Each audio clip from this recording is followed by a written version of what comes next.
കേരളത്തിൻ്റെ വോട്ട് ആവശ്യം, വോട്ട് അവകാശം തൃശ്ശൂർക്കാർ കേരളത്തിൻ്റെ ഹൃദയവികാരം മാനിച്ച് തൃശ്ശൂർ ലോക്സഭാ മണ്ഡലത്തിലെ സമ്മതിദായകർ അവരുടെ ഹൃദയസ്പർശം അവരുടെ വിരൽ തുമ്പിലൂടെ താമരയെ തൊട്ടുണർത്തി തൃശ്ശൂരും അതുവഴി കേരളത്തെയും വിരിയിക്കും എന്ന ആത്മവിശ്വാസം മാത്രമാണ്. അതിൽ കൂടുതലൊന്നും ഇന്നൊരു പ്രചരണത്തിനായി ഞാൻ ഉപയോഗിക്കാൻ പാടില്ല. സന്തോഷം. എനിക്ക് വേണ്ടി എനിക്ക് ആദ്യമായിട്ടാണ് വോട്ട് ചെയ്യാനുള്ള അവസരം.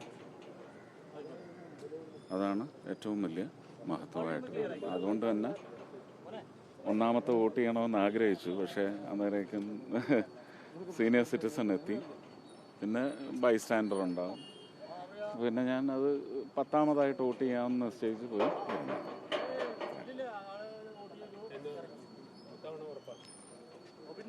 ഉറപ്പിക്കണ്ടേ?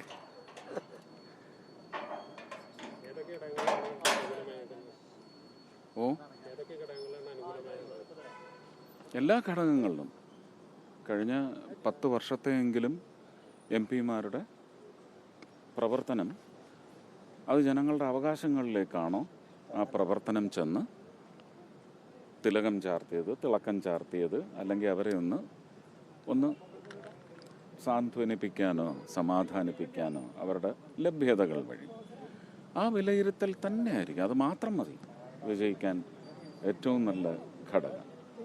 അതിനപ്പുറം ഒന്നുമില്ല. 10 വർഷത്തെ MP-യുടെ ഡ്യൂട്ടി, MP-യുടെ റെസ്പോൺസിബിലിറ്റി, അത് ജനങ്ങളുടെ പക്ഷത്ത് എത്ര, അത് വിലയിരുത്തിയാൽ മതി. അത് തന്നെയാണ് വിജയസാധ്യതയുടെ വലിപ്പവും അത് തന്നെയാണ്. അത് ഇത്തിരി കടുപ്പായിപ്പോയി. ഒന്നാമത് അല്ല, കഷ്ടപ്പാടൊന്നും. മറ്റൊന്ന്, ഇത്രയും ദിവസം ജനങ്ങൾ സഹിക്കേണ്ടി വരുന്നു ഈ ഒച്ചയും ബഹളവും.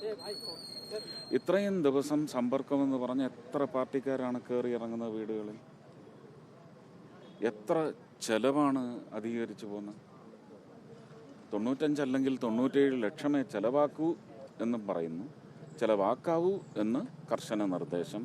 എന്നിട്ടും ഇങ്ങനെ വലിച്ചു നീട്ടിക്കൊണ്ടുപോയി വെച്ചാൽ അത് വലിയ ഒരു ജക്സ്റ്റപ്പോസിഷനാണ്. ഒരിക്കലും ആ രണ്ട് അഭിപ്രായവും കൂടെ ചേരത്തില്ല. ഈ മണ്ഡലത്തിൻ്റെ അല്ല, പാർട്ടിയുടെ വിലയിരുത്തലല്ല, അവരുടെ നിശ്ചയം തൃശ്ശൂർ വഴി അതുപോലെയുള്ള കേരളത്തിലെ മറ്റ് ലോക്സഭാ മണ്ഡലങ്ങൾ വഴി അവർക്ക് നേരിട്ട് അവരുടെ പാർട്ടിയുടെ പ്രതിനിധികൾ ജനങ്ങളുടെ പ്രതിനിധികളാവണം. അവർ വഴി കുറച്ചുകൂടി കാര്യക്ഷമമായി പദ്ധതികൾ ഓരോന്നായിട്ടെടുക്കൂ.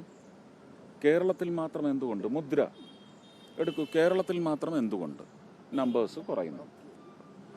അപ്പോൾ BJP-യുടെ ഗവർണൻസിൻ്റെ ഒരു തീരുമാനം കുറച്ചുകൂടി കാര്യക്ഷമം. അതുകൊണ്ടാണ് ഞാൻ കഴിഞ്ഞ 10 വർഷത്തെ മോദി, അതിനു മുമ്പുള്ളത് ഞാൻ വിലയിരുത്താൻ പറഞ്ഞിട്ടില്ല, അതും കൂടെ വേണമെങ്കിൽ വിലയിരുത്തിക്കോളൂ. അപ്പോൾ ആ മോദി ഗവർണൻസിൻ്റെ പൂർണ്ണമായ വിനിയോഗം അർഹരായ ജനതയ്ക്ക് എത്തിച്ചു കൊടുക്കുന്നതിന് ഈ 20 MP-മാർക്കും കഴിഞ്ഞ 5 വർഷം സാധിച്ചില്ല. അതിന് മുന്നലത്തെ 5 വർഷവും സാധിച്ചില്ല.